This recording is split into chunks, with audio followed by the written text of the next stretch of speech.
latihan timnas kembali digeber menjelang Piala Asian Cup 2024 di Cina. Update terbaru proses oleh Romeni. Debut sang pemain kini akhirnya langsung dibahas. Drama Bahrain kembali berlanjut menjelang laga timnas kontra Bahrain di GBK. Jordi Weerman akhirnya siap diproses untuk menjadi WNI dan membela skuad Garuda. Begini alasan sebenarnya Coach Sintayong belum memanggil Jens Reven ke skuad Garuda Senior. Ramai soal stadion GBK yang kembali menjadi lokasi konser pada Januari mendatang. Simak informasi selengkapnya sebagai berikut.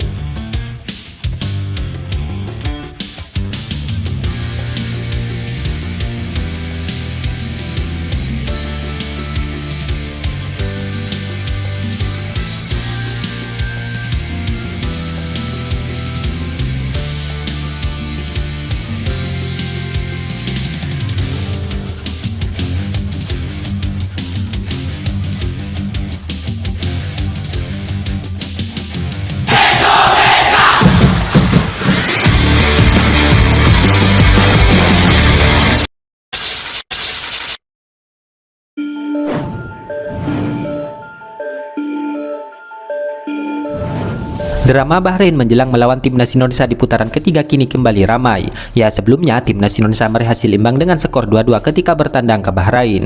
Namun laga tersebut berakhir dengan kontroversi. Akibatnya banyak warganet Indonesia yang menyerang akun Instagram Federasi Sepak Bola Bahrain. Imbasnya BFA kemudian menganggap bahwa ketika timnya bertandang ke Indonesia maka situasinya tidak aman. Maka dari itu mereka bersurat ke FIFA agar venue laga melawan skuad Garuda dipindah. Namun meskipun direspon oleh AFC, permintaan BFA tersebut sejauh ini belum disanggupi. Dalam hal ini PSSI mengaku bahwa Indonesia aman untuk pertandingan. Nyatanya Jepang dan Arab Saudi tidak mendapatkan kesalahan ketika melewat ke Stadion Gelora Bung Karno, Jakarta. Akan tetapi media Bahrain masih tidak percaya, di mana mereka membuat laporan bahwa ia sedang menunggu FIFA dan AFC untuk kepastian venue. Semua tempat pertandingan masih harus dikonfirmasi oleh FIFA dan AFC, tulis laporan GDN Online. Bahrain akan bertanding melawan Jepang, kemudian melawan Indonesia di kandang lawan, tambah laporan tersebut. Ya, itu artinya media Bahrain itu ketakutan, di mana saat ini venue pertandingan untuk melawan timnas Indonesia belum mendapatkan kepastian. Namun dalam hal ini yang jelas skuad Garuda lah yang menjadi tuan rumah, di mana mereka harus siap untuk berlaga di Indonesia sebagai laga tandangnya.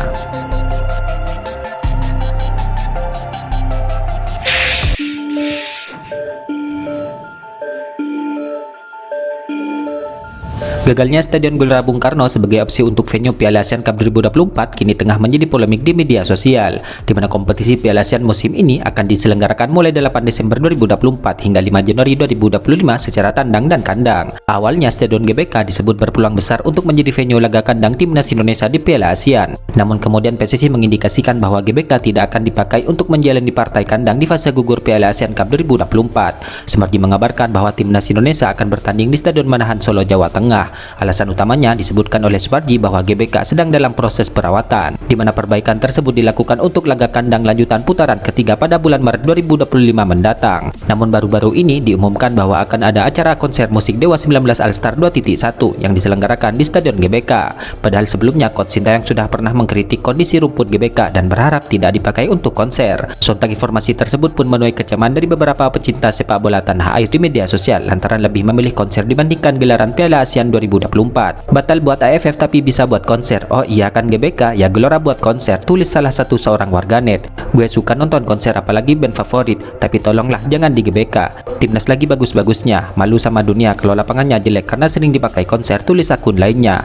Lah kemarin larang AFF digelar di GBK, alasannya untuk perawatan rumput. Lah kok sekarang mau dipakai konser, tulis akun lainnya lagi.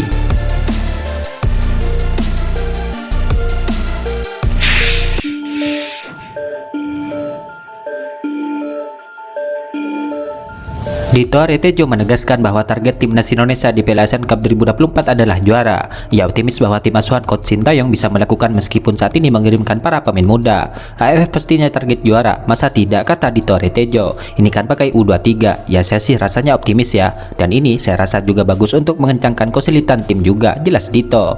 Ya diketahui PSSI memang sengaja menurunkan tim yang berisi para pemain muda di edisi saat ini. Di mana dalam satu kesempatan, Ketua Umum PSSI Erick Thohir menyebutkan bahwa keputusan itu selain untuk regenerasi tim senior, juga sebagai persiapan SEA Games 2025. Dalam hal ini, timnas Indonesia sendiri diketahui memiliki usia rata-rata termuda di Piala ASEAN Cup 2024 yaitu 20,9 tahun, di mana timnas Indonesia bahkan diperkuat rekan kakak yang baru berusia 17 tahun. Dalam hal ini, perjuangan skuad Garuda di fase grup akan dimulai pada 9 Desember dengan melawat ke markas Myanmar, kemudian menjamu timnas Laos pada 12 Desember. Baru setelah itu bertandang ke markas Vietnam pada 15 Desember, dan yang terakhir menjamu Filipina pada 21 Desembernya.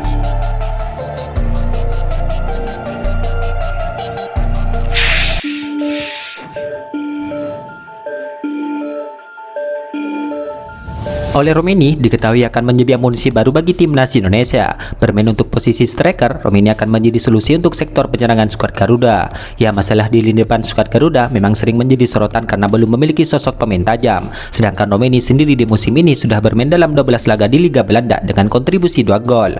Hadirnya pemain tersebut cukup krusial karena coach Sintayong bisa mengandalkan Rafael Struijk di posisi striker. Rafael Struijk sendiri merupakan winger meskipun perlahan bisa cukup optimal saat mendapatkan tugas baru tersebut. Namun krisis striker tajam masih menjadi masalah di skuad Garuda dan ini harus segera diselesaikan. Ketua Badan Tim Nasional yaitu Sumarji menjelaskan bahwa proses negosiasi oleh Romeni masih berjalan. Ya, diketahui sebelumnya sang pemain sudah berada di Indonesia dan bertemu langsung dengan Ketua Umum PSSI Erick Thohir. Ritual jabat tangan menjadi tanda bahwa Romeni akan segera dipersiapkan menjadi bagian dari timnas Indonesia. Oleh sesuai info yang kami terima, jadi memang sekarang ini sedang diproses ya, kata Sumarji. Ya, memiliki waktu yang cukup longgar. Dalam hal ini, Romeni diproyeksikan debut pada bulan Maret tahun depan. Hal itu tepatnya di saat skuad Garuda bertanding melawan Australia pada laga lanjutan putaran ketiga. Ya, sesuai dengan apa yang disampaikan oleh Ketua Umum, diharapkan nanti pas bulan Maret kita melawan Australia, itu sudah bisa bergabung dengan timnas kita, jelas Sumarji. Ya, Sumarji menjelaskan bahwa saat ini Esko PSSI yaitu Arya Selingga yang sedang mengurus terkait berkas Romeni, di mana ia juga masih menunggu perkembangan terbaru dan berharap sang pemain bisa hadir sesuai dengan jadwal. Kembali lagi kita ikuti perkembangan Romeni. Saya kira teman-teman media nanti bisa mengikuti lewat Pak Arya. Lewat Pak Arya sejauh mana perkembangan oleh Romeni, tutup Sumarji.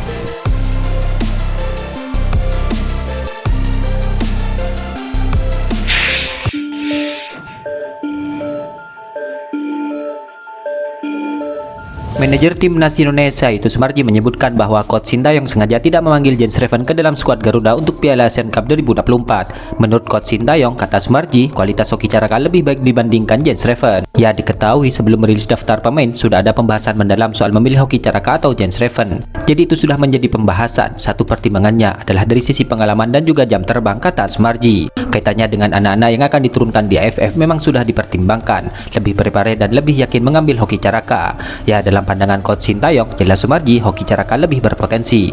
Pasalnya Hoki Caraka sudah cukup lama ditangani coach Sintayong, karena juga coach Sintayong yang melihat potensi yang ada pada Hoki Caraka itu masih jauh lebih bagus dari sisi mental, jauh lebih bagus dari sisi pengalaman dan jam terbang. Satu, sudah bergabung dengan timnas kita sudah cukup lama sama coach Sin. Terus yang kedua, juga jam terbang di klub juga luar biasa, boleh dikatakan cukup bagus, jelas Sumarji. Ya, dalam pertimbangan itu, coach Sintayong pun menetapkan bahwa Jens Reven tidak dipanggil. Coach Sintayong pun yakin bahwa Hoki Caraka akan tampil garang di Piala ASEAN Cup 2024. Ya, saat ini Hoki Caraka masih belum bergabung dalam pemusatan latihan timnas di Bali, di mana Hoki Caraka baru akan bergabung dengan timnas Indonesia setelah klubnya melawan Dewa United.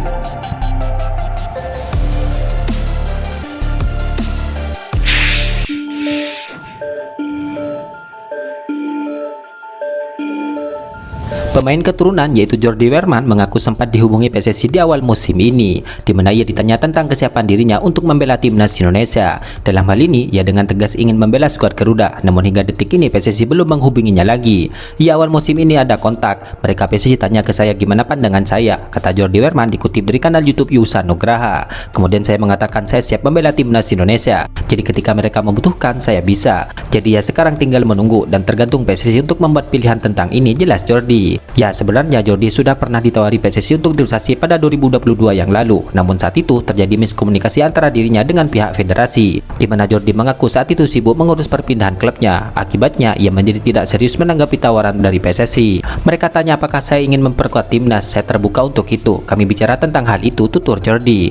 Hanya ada miskomunikasi waktu itu. Bahkan mereka mengira saya menolak dan tidak ingin membela timnas Indonesia. Tapi saya tidak pernah bilang begitu. Itu hanya miskomunikasi saat itu, jelas Jordi Weerman. Ya, kini Jordi merupakan gelandang andalan Madura United, di mana ia sejauh ini sudah mencatatkan 1 assist dari 12 pertandingan di Liga 1. Itulah ulasan terkini hangat dan menarik seputar tim Merah Putih yang dapat kami sajikan hari ini. Jangan lupa dukung terus tim Merah Putih di channel ini dan salam olahraga.